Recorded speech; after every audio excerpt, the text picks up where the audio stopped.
ক্ষমা প্রার্থনা করে, কসম খোদা আল্লাহ তাআলা ভীষণ খুশি হয়। হাদিসে আছে আল্লাহর কোন বান্দা যখন তওবা করে আল্লাহ তখন ফেরেশতাদেরকে বলে, আমার ফেরেশতারা 7 আসমান আর জান্নাত সাজিয়ে দাও। ফেরেশতারা জান্নাত সাজায়, আসমান সাজায়। ফেরেশতারা ডেকে বলে, রব্বুল আলামিন কি হলো যে কারণে আসমান সাজাইলেন, জান্নাত সাজাইলেন? রব্বুল আলামিন তখন বলে, আসলাহাল আবদু মাওলাহু, এক ভেগে যাওয়া গোলাম আজকে তার মনিবের সাথে সম্পর্ক ঠিক করে ফেলেছে।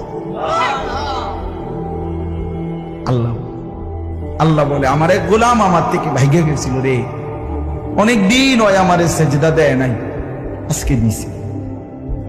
অনেকদিন সে আমারে ডাকে নাই, আমি খুব কষ্ট পাচ্ছিলাম। আমার বান্দা আমার হাতে গড়া, আমার দেওয়া নাক চোখ কান, আমার দেওয়া জবান, আমার দেওয়া জিহ্বা, আমার গড়া বান্দা আমারে ভুলে আমার থেকে ছুটে গেছে।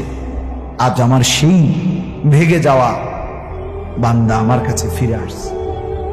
লাল্লাহু আশাদ্দু ফারাহান তাওবাতি আবদি, নবী সাল্লাল্লাহু আলাইহি ওয়াসাল্লাম বলেন, আল্লাহ তাআলা ভীষণ খুশি হয় বান্দা যখন তওবা করে। এজন্য যুবক ফিরে আসো, নওজোয়ান ফিরে আসো, নিজের ক্ষতি করো না। আমি প্রত্যেক দিন বলি, ভাইয়া তুমি মরে গেলে হ্যাঁ পৃথিবীর কিচ্ছু আসবে, এই বন্ধুরা ধোকা ধোকা। একটা ফোলা ফাইন তুমি মরলে খানা বন্ধ করতে, কসম খোদা তুমি লিখ কেন? তোমার একটা ফ্রেন্ড এক লগে যদি বইয়ে বইয়ে বিড়ি খায়, তোমার লগে গাঞ্জা খায়, ফুটটা খায়, বাবা খায়, মদখোর গাঁজাখোর, একসাথে বইয়া উলঙ্গ ছবি দেখো, ওই জানোয়ারে জিজ্ঞেস করো বলে, আমি মরলে আমার ঠ্যাংটা ভাঙলে তুই এক বেলা খানা বন্ধ রাখবি। কথা বুঝেন নাই? ধোকা ধোকা, এগুলো ধোকা। আর কেউ থামবে না। আরে আপন বাপ মরলে যেই সন্তানরা দিনের বেলা দাফন কাফন করছে, তারা কি সেই সন্তানরা, আপন সন্তানরা রাতের বেলা ভাত খায় না? কথা বলেন না কেন?